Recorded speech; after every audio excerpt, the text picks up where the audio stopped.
set you free. The truth will set you free. Hello, and welcome to the Tech Dirt Podcast. I'm Mike Masnick. Today, let's discuss education.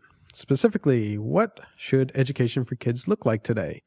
The same basic subjects from decades past are still taught in schools as the standard curriculum. Obviously, math, English, things like history, biology, chemistry, those things. But there's been a vocal push in the last few years to argue that things like coding should be a core curriculum concept, which seems to make a lot of sense in a world where so much happens on computers and devices where software invades so much of our daily lives. And that's not to mention how often we see bad legal and policy decisions coming from people who don't seem to understand how computers work. So in those cases, obviously, we think that having kids learn to code early would be a good thing. At the same time, I've often felt that the world would likely be a better place also if people better understood two other important subjects, which are often seen as elective subjects, and those are statistics and economics. So often I see policymakers make claims that simply aren't supported by basic economics, or I see people totally misunderstanding basic statistics. And so I could make an argument that both of those should be relevant. Meanwhile, just recently I saw an article from a journalist arguing that journalism should be a core curriculum topic, even in this age where the journalism business is going through a bit of upheaval and disruption. The idea there was that in understanding basic journalism, you get a better grasp for understanding a lot of different important topics and how to look at an entire picture and understand what's happening. Some of those arguments make sense, though a part of me wonders how much of this is just everyone assuming that the topics that they know best should be the ones that are considered mandatory for everyone else, and how much of it would really be useful for education across the board. And if we're adding these new topics, do the other ones need to go? Do we drop calculus for statistics? Do we drop chemistry for coding? Here to discuss this and related ideas, once again, are Dennis Yang and Hirsch Reddy. Hey, guys. Hey. So you guys are both programmers, so I assume that you guys say hell yes to coding in schools. Tentatively. Once I heard the way you put it out there, actually, I'm not quite sure. I'll get into it later. But Dennis, what about you? I mean, I think what I like about programming as something to teach is that I think I'm less of a programmer and more of what I would call a problem solver. Okay. Right. And I think that the ability to process like a challenge or the problem and figure out a solution and come up with a solution for it, given the tools that you currently have, that's what to me is at the very core of programming. And me, I do program. I rarely call myself a programmer or developer. I'm an engineer, right? So I solve problems and I figure things out. And I think that is, to me, what education should be empowering our youth with. So right? So are you arguing instead of teaching coding, teaching general problem solving? Yeah, teaching like analytical thinking and problem solving.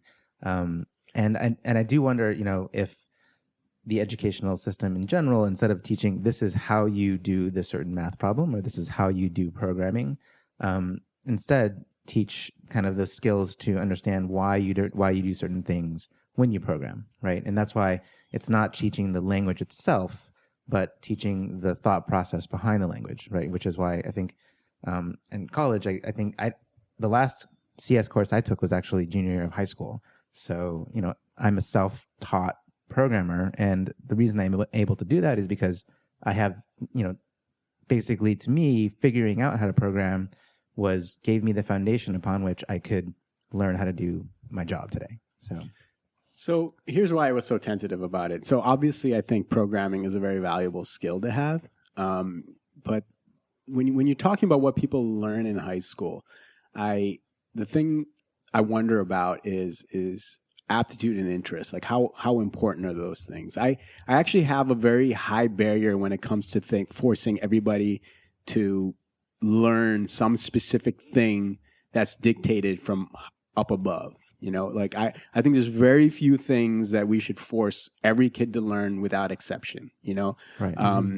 I think, basic math, certainly. I think reading is absolutely necessary for every single person. I mean, reading with comprehension, and finally writing, just being able to write something and actually make an argument, cogently, Right. just to be lucid in your speech also, right? Like those Right. things, I think those are very important.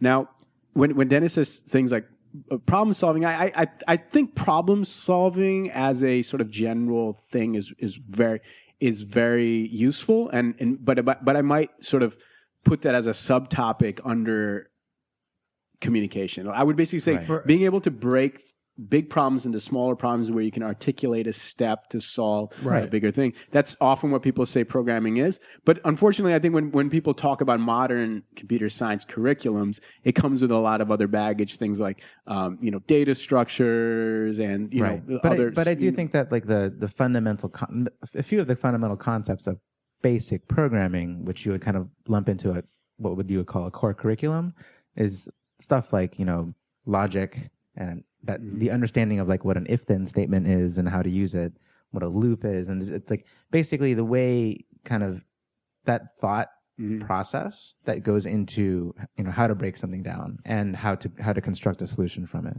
But But I think if I'm interrupting you, sorry, Mike, but there's a lot of ways to sort of learn how to break problems up. And certainly I think CS 100 classes are really good at teaching not just kids, but the college students how to think rigorously about a problem and sort of break it down from sort of descriptive sentences into smaller sort of cogent size, like operational pieces, right? And that's one way of doing it. But another way I learned to do it is, after I did my computer science degree, after I programmed for 10 years, I went to law school. And there's a way they teach you how to do that even in law school, where Right. you read a sort of unstructured piece of text and you sort of try to extract structured meaning or rules from it, right? And that's one way of thinking of things. And I think that's for some people that are, not very mathematically or computer science sort of inclined the way I was, I can see them liking that sort of approach to it better. Right. And so this is the thing where I was like, I hate like top-down dictated curriculum, is because I feel a lot of kids didn't get very much out of high school calculus. And where I went to high school in India, everybody in the math, physics, and chemistry sort of track had to take calculus. Right. And I felt like a lot of people that I would help with homework and stuff like that were not actually getting calculus and like specifically like integration and, differentiation. They didn't understand sort of how that corresponded with the real world. And so for them, it was just like this series of like very arcane operations that you do that don't have any meaning. And I don't think they ever did anything useful with it. It was just a kind of like torture chamber to put them through. And some of them are actually practicing doctors now, and they're really good doctors. And, they've done really well in the medical Sure. studies. They're like nominated for fellowships and stuff like that. So they're like very good at what they do. They didn't need that, Right. And so having said that, I do have some sympathy towards what Masnick is saying in terms of like people should understand basic statistics. My argument for that has nothing to do with employability, right? It has to do with without statistics, it's very hard to be a good citizen of a democracy. That's the only reason I think like statistics specifically you need to learn, Right. even if you don't have an aptitude for it. Maybe you need to be taught Yeah. statistics just so you can vote well in the future, right? That's the only reason. Yeah. Well, though, having tutored statistics, even people who are taught statistics often don't seem to understand it. But Right. I still buy lottery tickets, well, so do I sometimes. but I understand what it is. So. Right. I understand that I'm throwing away money. But,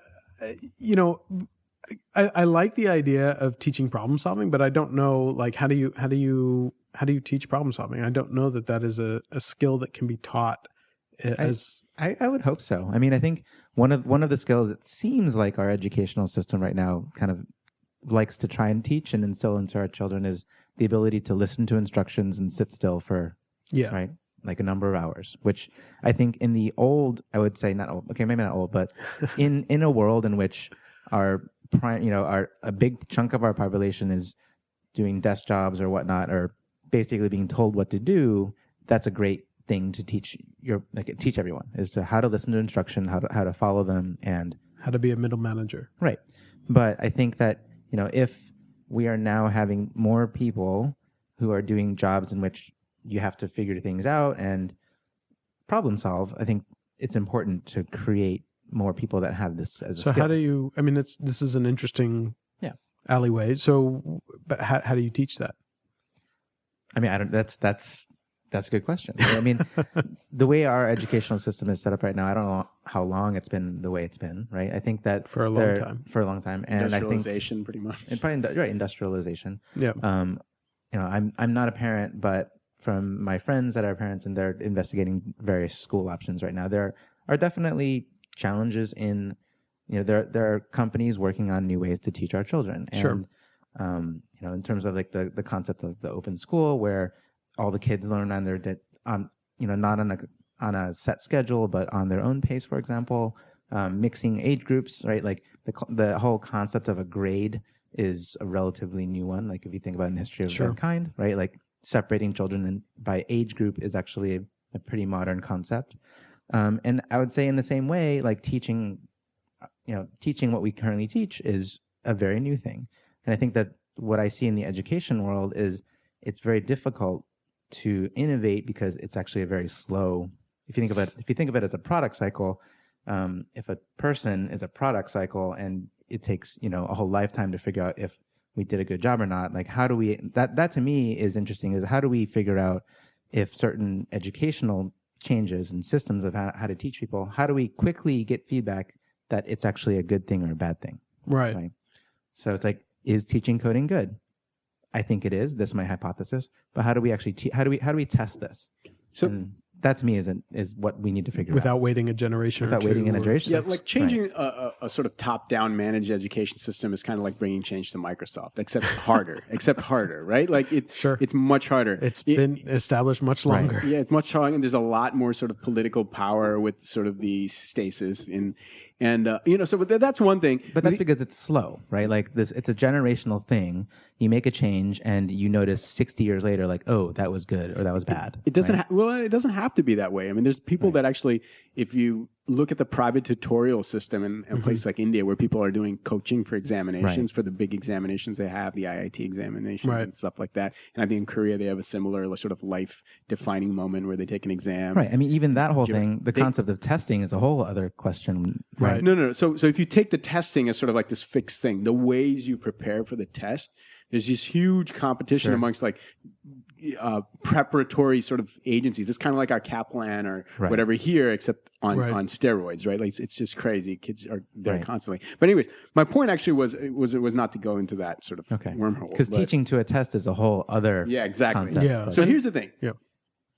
In those societies, the test is the goal, and to be sorted after the test into sort of your career path. Sure. There's a real question in the United States because we don't have a test like that everybody just gets behind. Well, there's- the I mean, the SAT to SATs. some extent, but there's Yeah. a lot of different avenues in life if you don't do well in the SATs here, right? I mean, you can do other stuff. I know plenty of people who didn't do great in the SATs, and you know it's not like that's the end of the world the way Right. it is if you fail your engineering exam In or India. entrance exam in India. So here's the thing. In the United States, when people make arguments about education, I don't just mean high school education, even college education, this comes up. The reason people sometimes can't communicate with each other is because fundamentally there's this question that's unresolved and people don't really tackle it head on, which is, what is the point of education? Right. And for me, as sort of a kid of immigrants, where it was always schooled into me, you invest in education so you can get something out of it in terms of employment or tangible skills. For me, it's definitely has to do with, you know, it's an investment in my human capital, right? Right. But for a lot of people, it has nothing to do with that. It has to do with sort of enrichment and becoming sort of, I don't know if the term is wiser or just, I don't know what the term is, but like listening and being exposed to a lot of art and a lot of literature. And it doesn't make you any better of an employee for anyone. You're not useful to anyone externally at all in terms of like making things more efficiently, right? But you yourself are sort interesting of way wiser to- and like to- more poetic or something like to that, judge right? use. But well, You know what I mean? Like, is that really true? Right? I mean, how often do you think that people are going to school for the sake of, you know? I mean, A lot of American schooling strikes me as that, right? Like when you look at the kind of majors people get, like I'm going to get in trouble for this, but basically, look, like it's basically like, look, like we're going to study this very obscure thing, right? Yeah. And part of it is maybe by studying this obscure thing, our mind will expand. I think that's like one of the theories, right? Like nobody ever has really tested this, but that's what happens. I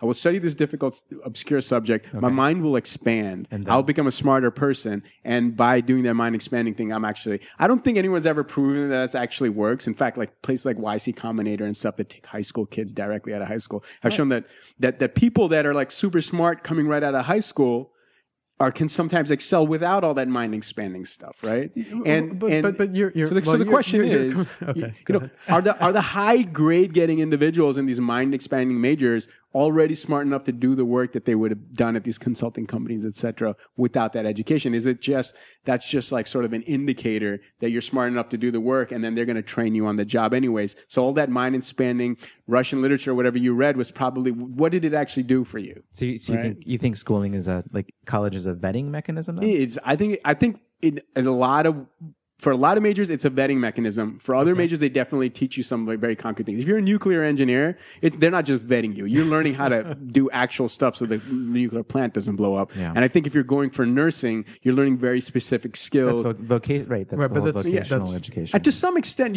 like I was a computer science major. I think to some extent, a lot of the stuff we learn is sort of pitched as theoretical computer science, but I'm definitely picking up some vocational skills there, not directly, but by working on sort of computer science projects, I'm learning how to program, I'm learning how to do debugging, right. I'm doing all these things, and those, I think that is the concrete set of skills that a place that hires me as a programmer is glad that I got. From so let's take it a step back, right? So now you're talking about at the college level, which is, whether it's mind expanding or whether it's vocational, right. The issue that we're sort of trying to look at here is more about sort of core curriculum stuff, the stuff that everyone should learn at sort of a junior high and high school level in terms of preparing them to go on to do other stuff. So the question here really is not, whether or not people are going through these programs for mind expansion or vocation, but, if they, no matter what they go into, will it be helpful to them to have had that framework of learning how to program as a 10th grader or something like that? I mean, as a member of society, basically, is what we're saying. Yeah, right? So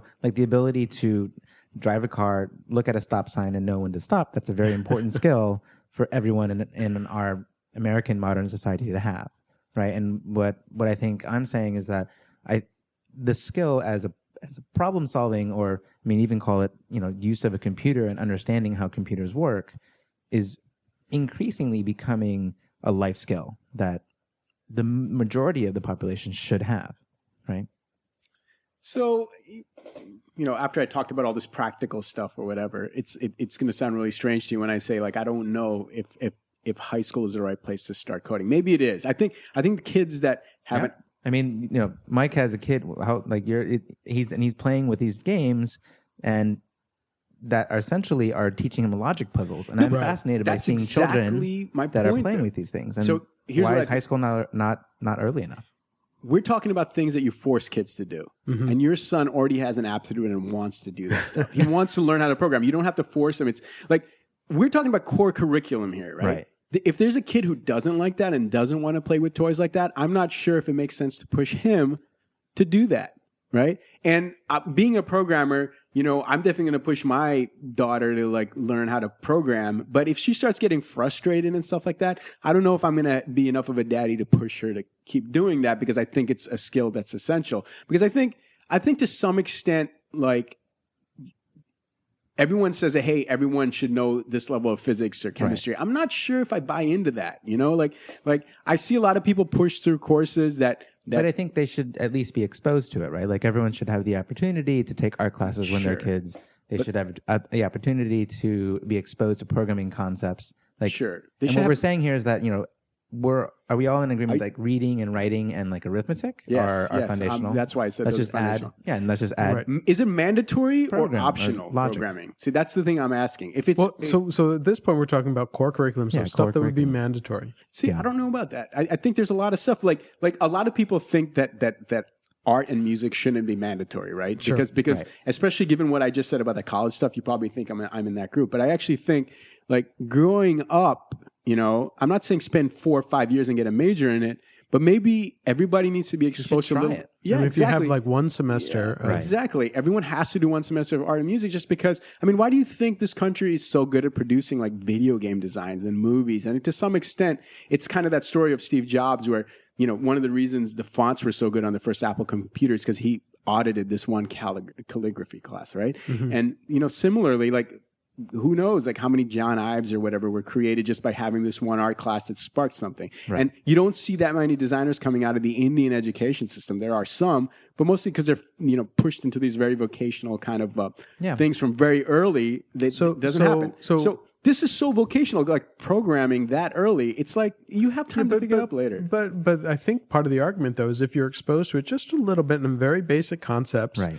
very early on, it gets you thinking about, you recognize sort of, the logic associated with programming. So later on in life, when you're doing something else that is unrelated to programming, but there's a potential computer related solution to it, you sort of understand the thought process that goes into it, right? So just having that single, one semester introduction, Right. we're not saying you're going to go off and be a programmer, Just but one semester. will you understand enough to be, more productive when you run into a problem that programming is a potential answer to? Right. Mm. I mean, and I think that, the same thing, I think you mentioned economics and Mhm. statistics before. Like, I didn't discover economics until after I graduated college. Right. And I think that, I think it's fascinating. And I wish that I had more exposure to economics because it's amazing and fascinating and definitely applicable to, to modern life. And I think that that's kind of what we're trying to build here. And right? that's so that's the same argument I'm making about economics. I think if people Yeah. understood basic economics, and again, not to the point that they're going to go out and become economists and they're not going to, Right. Supply demand curves. You're talking about that kind of stuff. well, it's No, not even just that's not even that, yeah. just the concept of thinking through things like opportunity costs and Right. trade-offs, right? These very basic concepts where when you begin How to basic recognize are those those- really? I think Those are supply and complicated. demand curves are the way that people think economics are currently right, taught, and that's actually part of the problem because That's that looks horrible. it looks boring, right? Yeah. You get to those curves, and that is the way a lot of economics 101 Yeah. is kind of taught. You start Do you talking mean about like those things. behavioral economics? To some Well, it's extent? no, not even behavioral economics, which is sort of psychology, Right. effectively. And you can make an argument that maybe psychology should be a core curriculum type of class Right. too. But I'm just saying, just the basic concepts that come into play. I mean, the idea of trade-offs and opportunity costs as just a starting point, Right. they come up so often in so many Such things, a basic concept, right? and many people have no clue about it. Yeah. I'm going to introduce the concept of a new course. Ready? It's not economics, it's not statistics, or whatever. It is common cognitive errors. That's the Right. name of the course, and it has Sure. some statistics, and it has some economics, basic facts. It has some physical stuff. But right? but how? Yeah, Yeah. I mean, this is just like life pro tips, basically. Yeah, it's basically exactly hacks? life pro tips. Yeah, yeah. Life pro tips. It has a few of these things, Right. And But the Right. thing is, here, okay, now go back to when you were a 15, 16-year-old Mm-hmm. kid and somebody threw you into a class called Life Pro Hacks. Would you that you be, particular name would be really compelling, actually. Anything with Well, a I don't know. Life I mean, pro it's- hack. I mean, I don't know. As a 16-year-old, I'm not sure I would find that interesting, right? I mean, because as a 16-year-old, first of all, you think you know everything, right? Right. I mean, I did. And so, No, but you do a few of these like psychological tricks that just wow the class. Like, look, you're all going to choose this because we set it up in this way, and you thought you were making a free choice, but actually you weren't really, like those kinds of things. maybe. I think I remember the what was it, Psych 101, that huge lecture they had at Cornell. I remember she did some kind of what I would term a college parlor trick kind of thing where they showed Right. like the cognitive. I can't even remember the specifics of it. It was one of those things, Sure. right? Where they showed like people always choose this and picture, it that was so one, and- memorable for you. It's so- that- yeah, I don't Totally remember it, but I just forgot. remember the whole auditorium going, oh, wow, like that together, Right. and myself included. And I'm like, people love that. But I mean, well, then this sort of begins to go down a different path. But if part of the idea is to sort of get these things into to the point where they sort of become intuitive or instinctual to some extent, you're just sort of introducing enough that people can recognize these things and answer. Then you're raising this whole other question of whether or not that sort of teacher student relationship is the best way to drive those kinds of things home, right?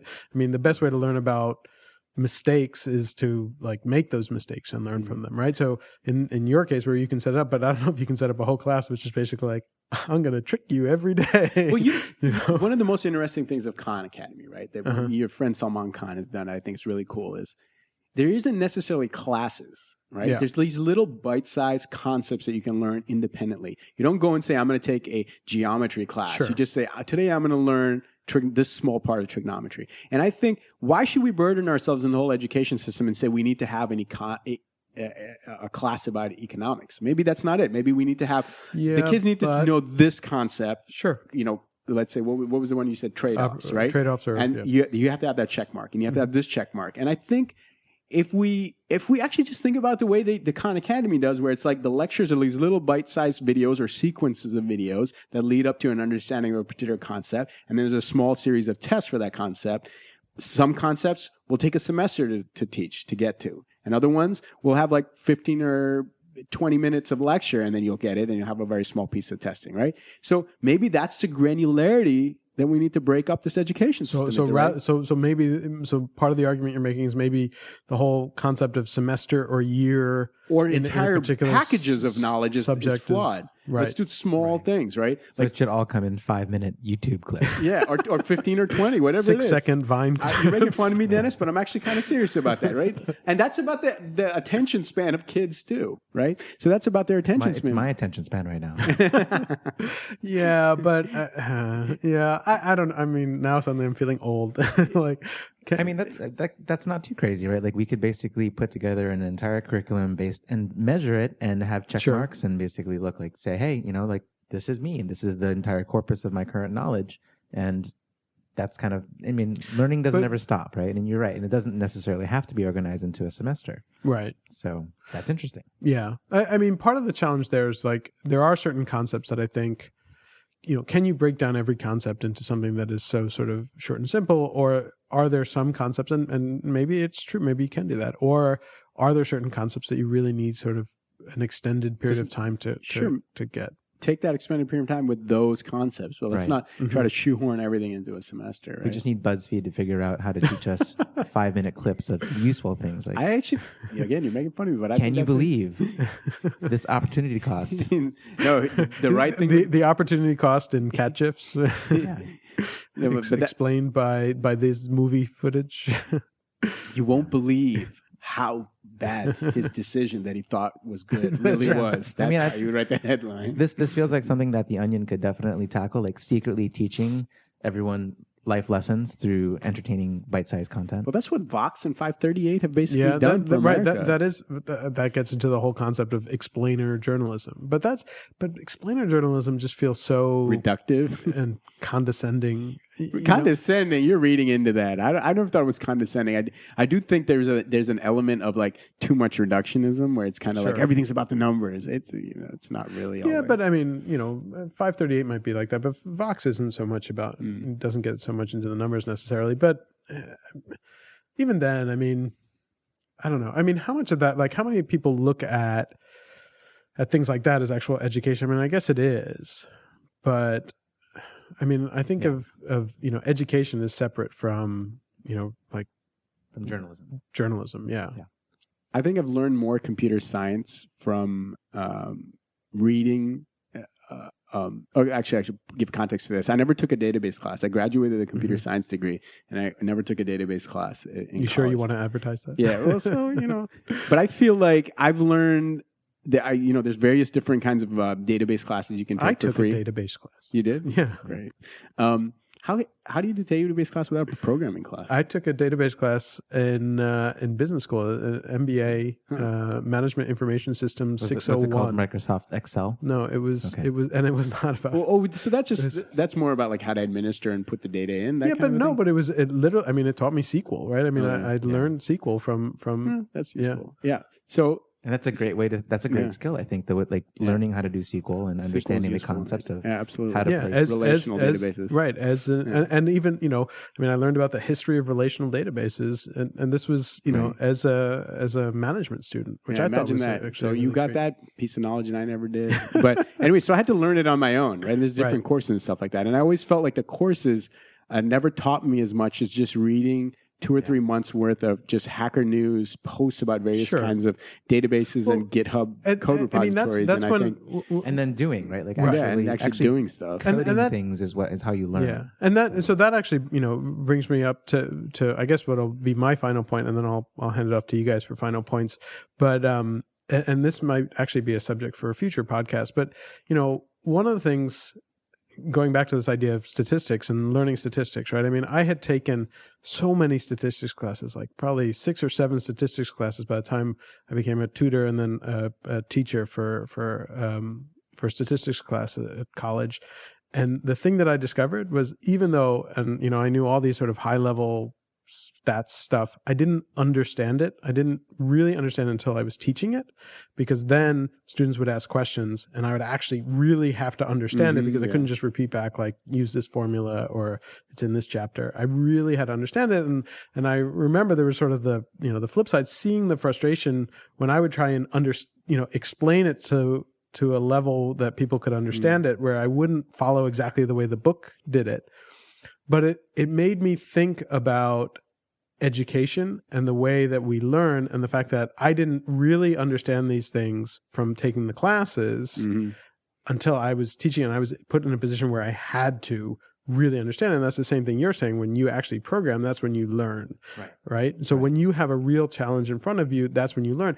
But I did have the underlying framework, so that then suddenly when things start to fall into place, I'm like, oh, now I get it. Now I understand why this formula works, or what regression means, and all those different things, and why it makes sense. And so I still think it's important to have that framework.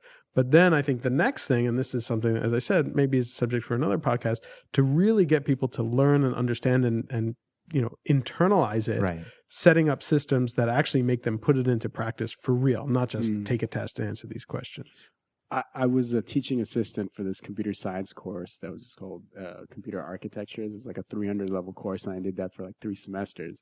And when I did it, I what you said is exactly right. Once you teach a class for a few semesters, that really sort of cements your understanding. And I really think, why do we wait for someone to complete a course to do that? Maybe kids should be forced to teach different parts of things. even or teach each other as a part of the class. Yeah, right? or exactly. I mean, teach each other, or even, I think this is a great thing where potentially computers and software could come in, and like, what if you have to teach software to do something, right?